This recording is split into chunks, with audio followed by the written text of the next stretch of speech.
Madame, Monsieur, bonjour. Merci de nous rejoindre à la une de l'actualité de ce midi présidentiel du 12 décembre. Début de l'opération de vote pour la communauté nationale établie à l'étranger. Demain, 7 décembre, on ira à Marseille, Paris et à Lille pour constater les conditions dans lesquelles se déroulera cette opération.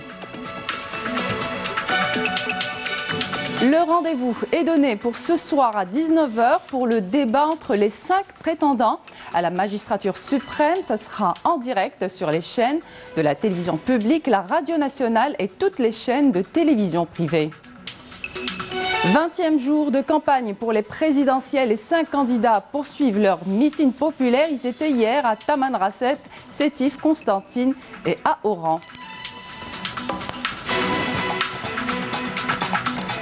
Bienvenue à tous. Le début de l'opération de vote pour la communauté nationale établie à l'étranger en prévision de la présidentielle du 12 décembre prochain est prévu demain, 7 décembre. Le président de l'autorité nationale indépendante des élections, Mohamed Charfi, a affirmé que les ambassades et les consulats dans les différentes villes à travers le monde étaient prêts à 100%. Sachez que pour ce scrutin, ils sont à l'étranger plus de 914 000 électeurs. Bediara Amarni revient sur la mobilisation de la communauté algérienne établie à l'étranger depuis le scrutin de 1995. Regardez. La communauté algérienne établie à l'étranger a toujours répondu favorablement à l'appel de la patrie, notamment à l'occasion des échéances électorales. Même durant les années difficiles qu'a traversé l'Algérie, ses enfants évoluant outre-mer ont toujours exprimé leur attachement à la mère patrie. Cette année encore, ils sont 914 308 électeurs inscrits au niveau des centres diplomatiques et consulaires à l'étranger. Ils seront encadrés par 456 encadreurs des commissions électorales diplomatiques et consulaires à l'étranger. C'est important parce que j'ai de la famille en Algérie et en votant j'ai l'impression d'apporter quelque chose à l'Algérie. On doit se sentir concerné. Et on est né en France mais on a origine algérienne, donc on est concerné par les deux. Je suis de près ce qui se passe sur la scène politique algérienne. Pourquoi ? Parce que c'est important, ça reste, comme je vous ai dit, ça reste mon pays. C'est mon pays, je voudrais bien qu'il y aura une amélioration. Que notre pays, il va investir dans tous les domaines. Il n'y a pas que le pétrole, il n'y a pas que le gaz. Il faut que l'agriculture, les petites PMU, les petites sociétés, ils vont aider les jeunes à s'en sortir. Voilà, c'est ça que je veux.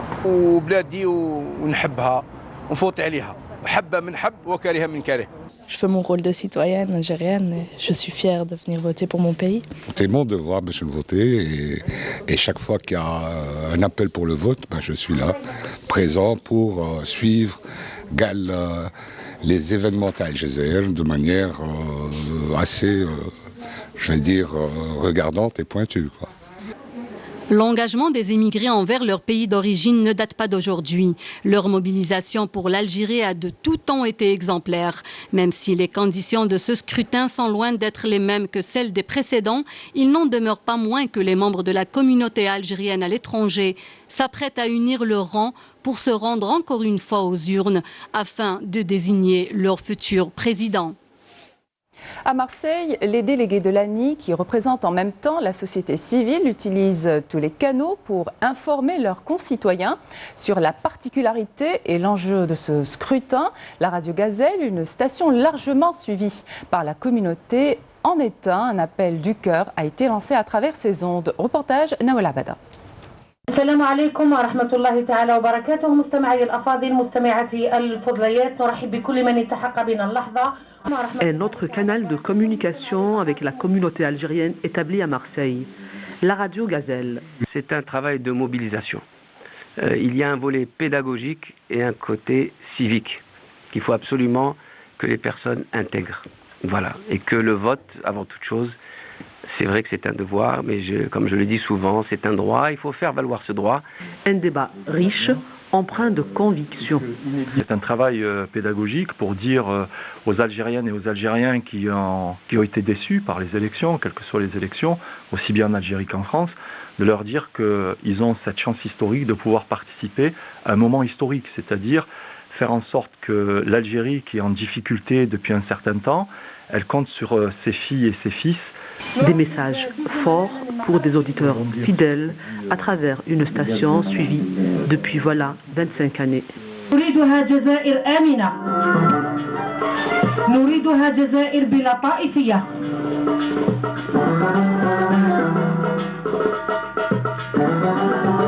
جزائر لكل الجزائريين، فمهما اختلفنا ومهما اقتربنا ومهما ابتعدنا حب الجزائر يجمعنا والجزائر فوق كل اعتبار. À Lille, plus de 6000 électeurs sont inscrits sur les listes électorales. Le consulat algérien là-bas veille à ce que les élections présidentielles se déroulent dans de bonnes conditions. Sur Hila Dermoum, Yasmine Saïdji. En coordination avec l'autorité nationale indépendante des élections, les responsables du consulat algérien de la ville de Lille veillent à une répartition équilibrée des bureaux de vote dans la région. Ces bureaux seront installés dans les endroits où il y a une grande concentration de ressortissants algériens. Le consulat d'Algérie à Lille veille à ce que les élections présidentielles se déroulent dans de bonnes conditions. Nous veillons à ce que les électeurs obtiennent leur carte de vote, mais aussi nous faciliterons la procédure. Tout cela se fait en coordination avec l'ANI.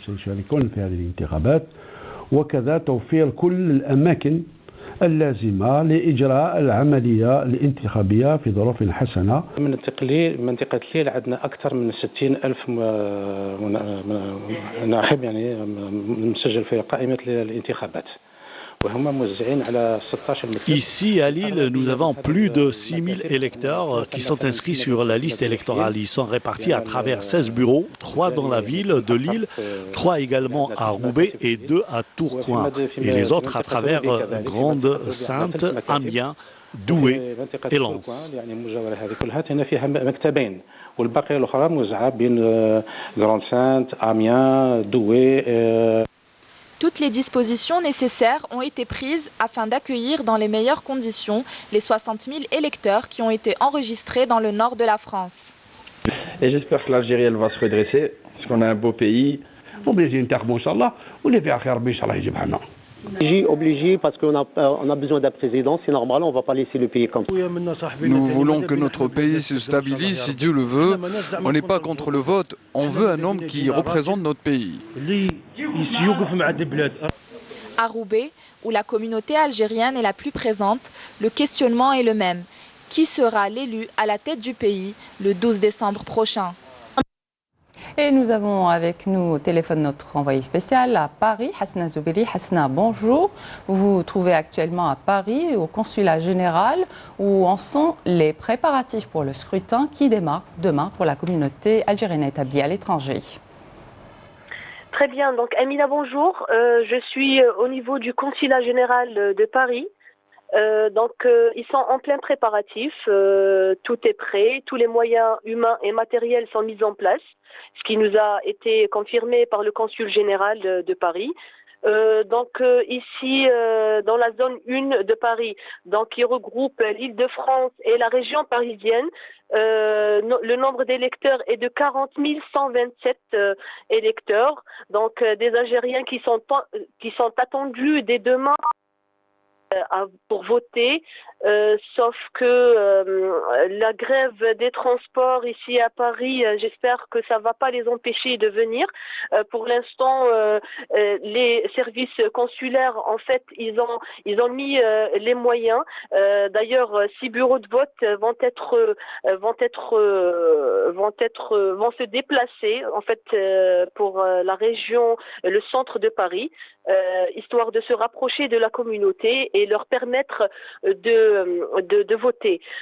Voilà. Donc ici au niveau du consulat général, 5 bureaux de vote sont en préparation pour demain, et une opération qui va durer 6 jours jusqu'au jeudi 12 décembre. L'ANI est représentée par son coordinateur pour assurer justement la transparence de ce scrutin. Voilà, tout a été dit, je pense, Emina. Je rappelle que vous étiez au téléphone avec nous en direct à partir de Paris. Fadela Mhel, conseillère au Conseil de Paris, élue du 18e arrondissement et vice-présidente de l'Institut Robert Schuman pour l'Europe, revient dans cette déclaration sur la situation actuelle de l'Algérie et sa position géostratégique en Afrique et en Méditerranée. Elle soutient la position de l'Algérie quant à son refus de toute ingérence étrangère dans ses affaires internes. Elle revient également sur la qualité des relations algéro-françaises. Écoutez. Je pense que j'ai trois choses à dire si je devais résumer ma pensée. La première, je pense que l'Algérie est un peuple souverain et qu'il lui appartient à son peuple et à ses dirigeants de choisir leur avenir, celles qu'ils décideront, et qu'en effet, il faut absolument qu'ils puissent être libres dans une démarche de transparence et de processus complètement libre, de choisir leurs aspirations. Et ça, je pense que c'est très très important de le rappeler. Nous ne sommes pas dans une démarche de paternalisme. Aujourd'hui, l'Algérie est un peuple souverain et son peuple avec lui. La deuxième que je voudrais dire, c'est rappeler les liens d'attachement très forts, séculaires avec la France. Et ce qui se passe en Algérie a toujours des répercussions ici en France, parce que nous avons une diaspora très très importante. Vous êtes ici au cœur du 18e arrondissement où l'immigration algérienne a fait souche depuis de nombreuses années. Et donc c'est important, nous regardons avec beaucoup d'attention ce qui se passe en Algérie.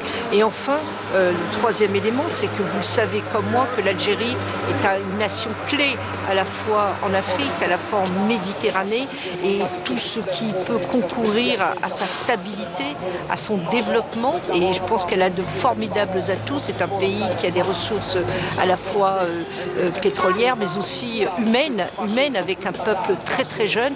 Et ce qu'on peut espérer, c'est en effet que ce peuple souverain puisse prendre son destin en main. Et j'espère que tout le processus qui a été entamé aujourd'hui va permettre de tourner la page et de faire en sorte que nous ayons une Algérie prospère avec un partenariat extrêmement fécond et constructif.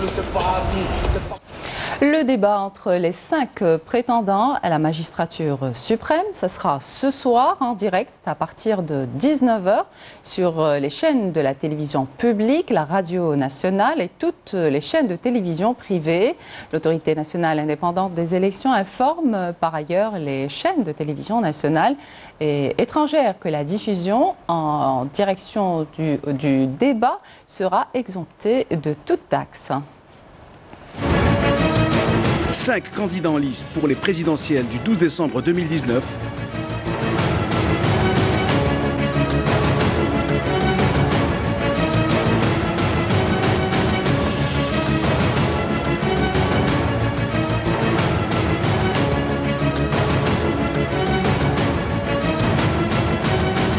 Candidats et programmes face à face en direct sur les chaînes de la télévision algérienne ce vendredi à partir de 19h.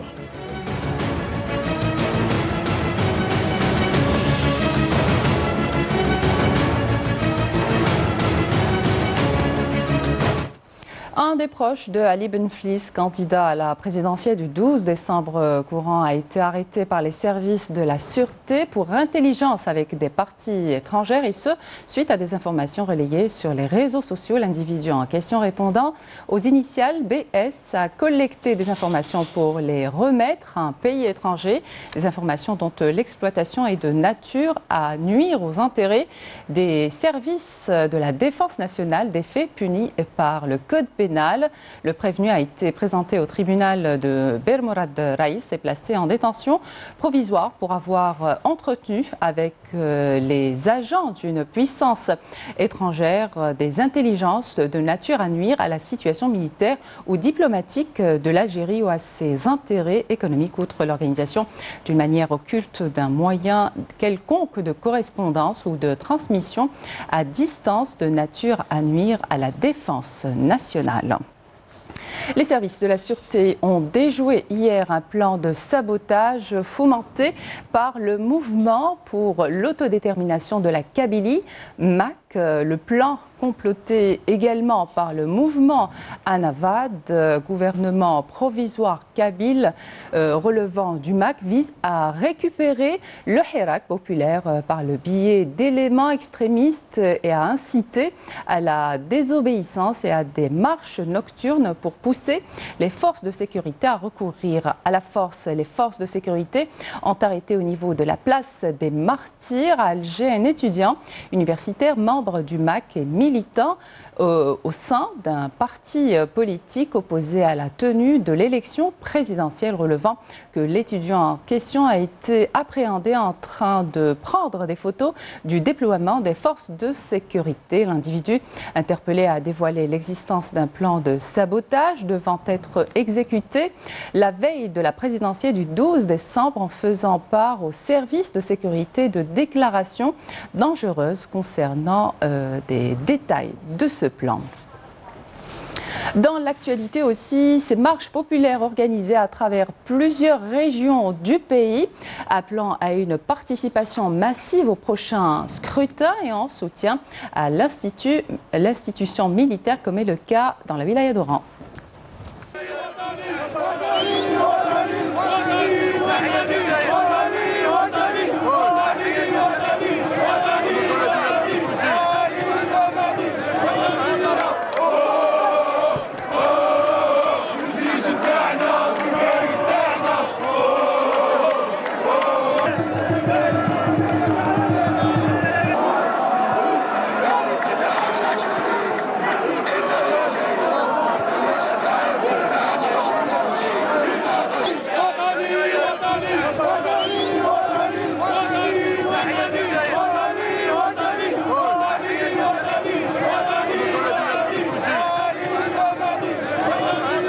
انتخابات ضد ولاد فرنسا وضد اللي يبغوا فرنسا ومع قايد صالح للامام، ونديروا الانتخابات تاعنا ونديروا الرئيس اللي نبغوه، وضد هاد الناس اللي راحوا شكاو للاتحاد الاوروبي. الاولى بفرنسا تروح تشوف شؤونها، الاولى بالبرلمان الاوروبي ان يندد بجرائم المسلمين بالبرما. قشنا في دارنا، قشنا في دارنا. احنا الشعب الجزائري يحوس المخرج من هذا المأزق. 40 سيمانه الحراك ما خرجش راجل واحد نحكوا عليه الناس كاع تعرف تعارض وكاع تعرف تقول لا. ما كانش اللي قال رجل يمثل هذا الحراك، وحنا كشعب جزائري كدوله راهي حابسه، ما خصناش حس اكثر من هذا الامر.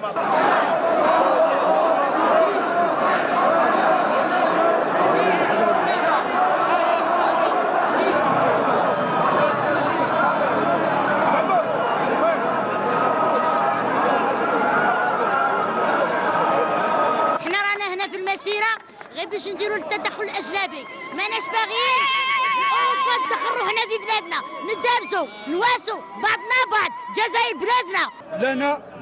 لنا الثقه في المؤسسه العسكريه، ولنا الثقه في المؤسسه العسكريه لانها حمى للوطن، ونحن ضد التدخل الأجنبية مهما كانت صفتها، لا للتدخل الأجنبي. نحن نطالب بالسلم والاستقرار للوطن. احنا نموتوا على هذا الوطن، نبغوا الاستقرار، نبغوا الخير. هذا الوطن ملك الجميع. احنا نتمنى ان شاء الله انتخابات تخرجنا راجل، هذا الراجل اللي يقوم بهذه البلاد ويقوم بالعباد.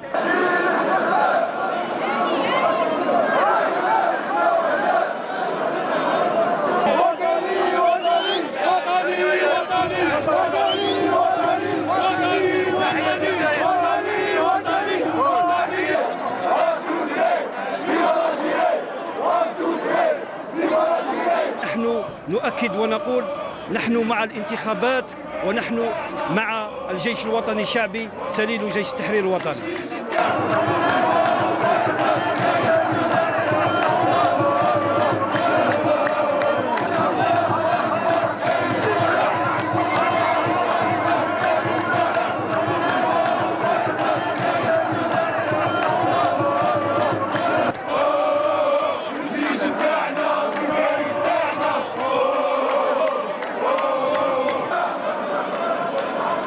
Et puis l'Union générale des étudiants algériens a organisé aujourd'hui un rassemblement estudiantin dénonçant l'ingérence de l'Union européenne dans les affaires internes de l'Algérie, appelant à une participation massive aux élections présidentielles. Les étudiants présents ont également valorisé le soutien de l'armée nationale populaire et son accompagnement des revendications du peuple.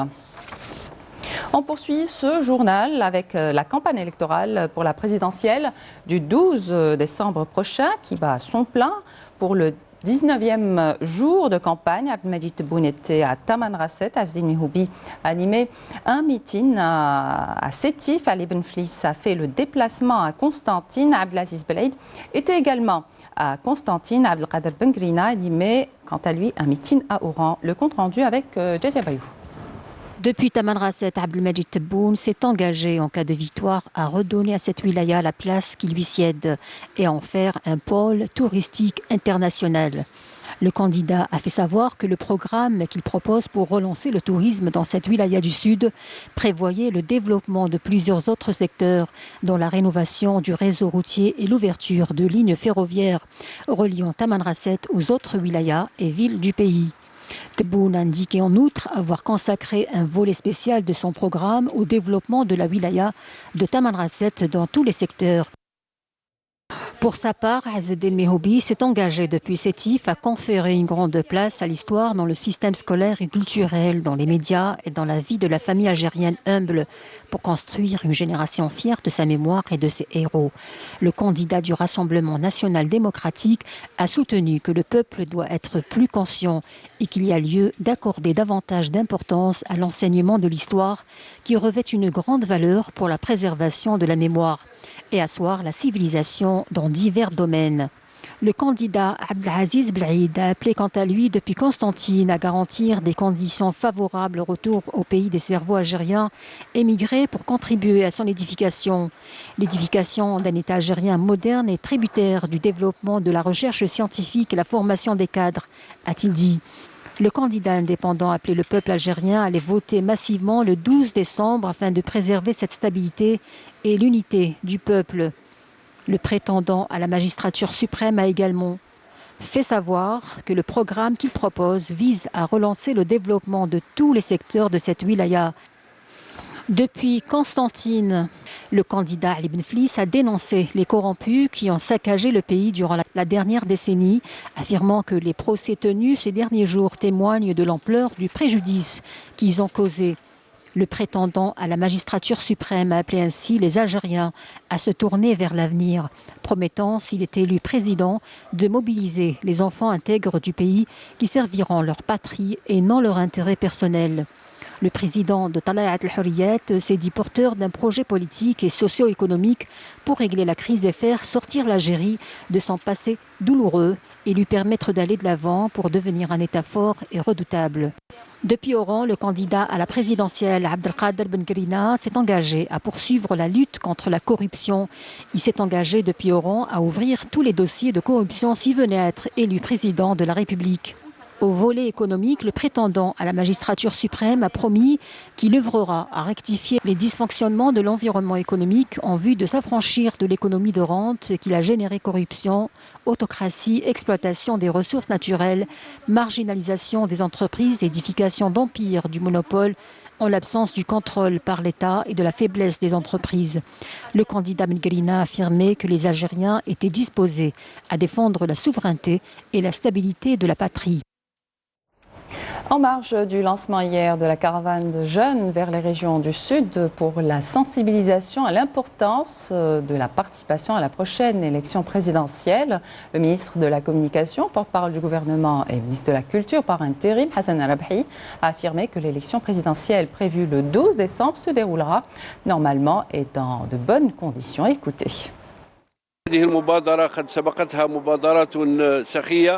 Cette initiative n'est pas la première et sera suivie d'autres initiatives du même genre qui concerneront toutes les franges de la société algérienne dont les différentes composantes sont conscientes de l'importance de ce rendez-vous électoral, lesquels, nous sommes sûrs, se déroulera dans de bonnes conditions et durant lesquels nous enregistrerons une grande affluence et une grande adhésion de la part des électeurs qui accompliront leur devoir, étant convaincus de l'importance de voter, ce qui permettra de préserver la stabilité et la sécurité du pays.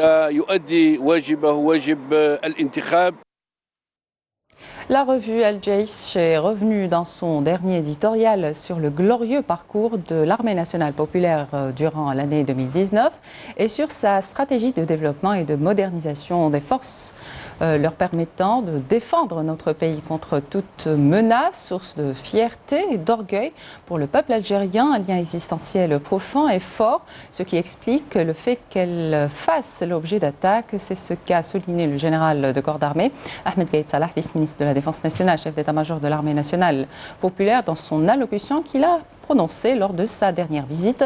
C'est pourquoi souligne-t-on dans le même texte que le haut commandement de notre armée a suivi la voie menant à la concrétisation de la volonté du peuple, le peuple qui a grandement apprécié les garanties données concernant le déroulement de l'ensemble de l'opération électorale. Ainsi, lit-on encore que la participation massive des Algériens aux élections signifie le succès de ce rendez-vous. Aussi, tous les Algériens sont appelés à donner la preuve de leur fidélité au sacrifice de leurs aînés, de leur attachement à la préservation et de leur unité et de leur amour de notre pays, l'Algérie, afin qu'ils occupent la place qui lui revient dans le concert des nations, conclut l'édito d'Al-Jaish. Le Grand Prix Assia Djbar du roman, décerné pour la 5e année consécutive, a été attribué hier à 3 lauréats pour leurs œuvres littéraires en arabe, en tamazight et en français. Le prestigieux prix récompensant la production littéraire annuelle a été remis lors d'une cérémonie organisée au Palais de la Culture Moufti Zakaria. Découvrons tout cela en images avec Raouf Hamouche. Les noms des 3 lauréats de la 5e édition du Grand Prix Assia Djbar ont été dévoilés hier lors d'une cérémonie organisée au Palais de la Culture Moufti Zakaria. En langue française, le prestigieux prix est revenu à Linda Chouaten pour son 2e roman, Une valse. Khiri Belkhir a été primé pour Noubouet Raïqa en langue arabe, alors que le prix pour le roman tamazirt a été décerné à Jamel Lasseb, auteur de Narni. Nous voulons à cette occasion encourager les participants à ce concours national à continuer davantage à l'enrichissement du roman algérien et à inspirer le lecteur en marquant de leur empreinte la littérature algérienne. Et aujourd'hui, nous avons honoré les lauréats pour cette 5e édition. Pour cette 5e édition du Grand Prix Assia Djbar, l'on rend d'abord hommage à cette grande écrivaine et intellectuelle, une fierté nationale. Un de mes amis me disait qu'Assia Djbar n'a pas eu la chance de remporter le prix Nobel littéraire, mais que chaque année celle-ci recevait ce prix par le biais des auteurs algériens qui se sont quand même inspirés de son travail. Le Grand Prix Assia Djbar du roman offre l'opportunité aux écrivains algériens de présenter leur ouvrage dans les 3 langues. Outre la promotion de la culture algérienne, il permet de redonner vie à ce grand nom de la littérature algérienne et de la littérature monde. Au plan sécuritaire, un détachement de l'armée nationale populaire a détruit hier à Tlemcen une bombe de confection artisanale, tandis qu'un autre détachement de l'ANP en coordination avec les éléments de la gendarmerie nationale ont arrêté un élément de soutien au groupe terroriste à Oura.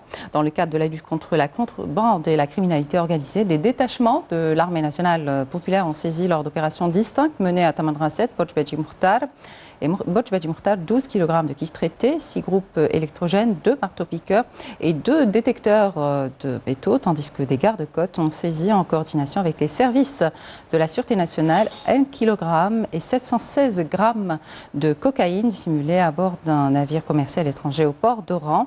Par ailleurs, des détachements combinés de l'ANP ont appréhendé à Sétif et Betna 3 individus et saisi 438 comprimés psychotropes, 6550 cartouches pour fusils de chasse, alors que d'autres détachements de l'ANP ont mis en échec des tentatives de contrebande de 9430 litres de carburant à Tébessa, Tarf et Soukahras. De même, 38 immigrants clandestins de différentes nationalités ont été interceptés à Tlemcen et Al-Bayad.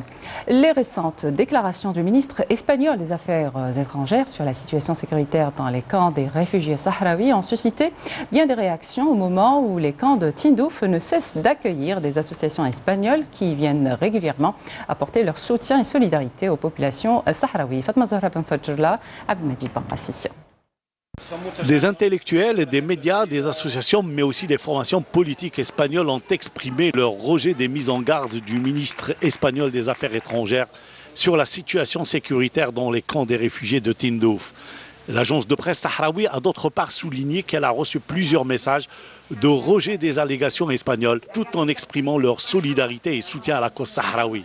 Et bien sûr, des déclarations corroborées par la présence de plusieurs associations espagnoles dans les camps que nous avons rencontrés sur place. C'est la deuxième fois que je viens ici dans les camps de Tindouf. Nous sommes très contents d'être ici avec notre seconde famille.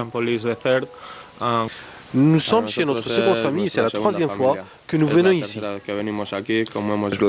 C'est la première fois que je viens dans le cadre d'une jeune association de solidarité avec les Sahraouis. Mais certains des membres sont déjà venus plusieurs fois. Nous sommes dans la sécurité totale. Nous n'avons jamais eu de problème. Nous venons régulièrement dans les camps pour des missions ponctuelles de solidarité. Des missions ponctuelles et une présence espagnole en force dans les camps de Tindouf. Des Espagnols qui arrivent même en famille. C'est le cas de cette jeune Espagnole accompagnée de sa mère.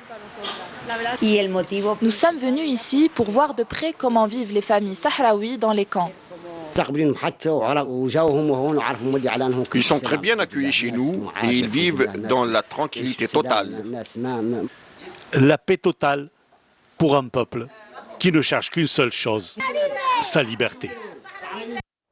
Deuxième jour de grève en France à l'appel de plusieurs syndicats protestant contre le régime de la retraite dicté par le président français Macron. Ces grèves se poursuivent depuis ce matin et les manifestants n'entendent pas les suspendre avant une réponse à leurs revendications. Naïma Chkchek.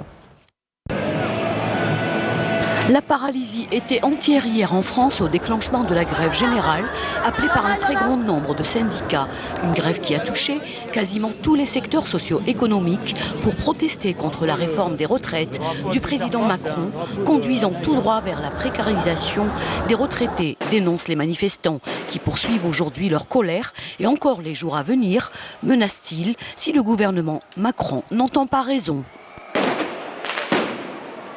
Le gouvernement devra en prendre la mesure. S'il ne prend pas la mesure, nous avons très clairement indiqué que nous soutenions la nécessité de reconduire l'appel à la grève, non seulement demain, vendredi, samedi, dimanche, mais y compris lundi, dès lundi prochain également. C'est une manifestation qui est contre la précarité, contre le chômage, et on voit bien là aussi qu'en réduisant le nombre de chômeurs, ça fait plus de gens salariés et plus de cotisations sociales. Pour les retraites, c'est très bon. Ces manifestations qui rassemblent des centaines de milliers de personnes sont ponctuées de violences policières qui tirent sur les manifestants à coups de bombes lacrymogènes dans la capitale Paris, à Lyon et ailleurs dans le pays. Les incidents avec les forces de l'ordre ont éclaté hier non loin de la place de la République, dans l'est de la capitale et à la fin du cortège, place de la Nation. Les transports seront encore particulièrement touchés aujourd'hui dans cette grève générale qui paralyse tout un pays dont les responsables sont bien enclins à regarder plutôt ce qui se passe sous d'autres cieux. Et puis une dernière information sport, la JS Kabylie en déplacement à Tunis affrontera l'une des meilleures équipes tunisiennes, à savoir l'ES Tunis, avec un objectif, ramener un bon résultat de leur déplacement pour cette deuxième journée de la phase de poule. Les Canaries sont décidés à revenir avec un bon résultat de Tunis et ainsi confirmer le résultat du premier match de cette poule. À rappeler que l'ES Tunis compte parmi son effectif 4 joueurs algériens. Et voilà qui termine cette édition. Merci de votre attention. L'information continue sur les liens qui s'affichent sur votre écran. Excellente suite de programme sur Canal Algérie. C'est à demain.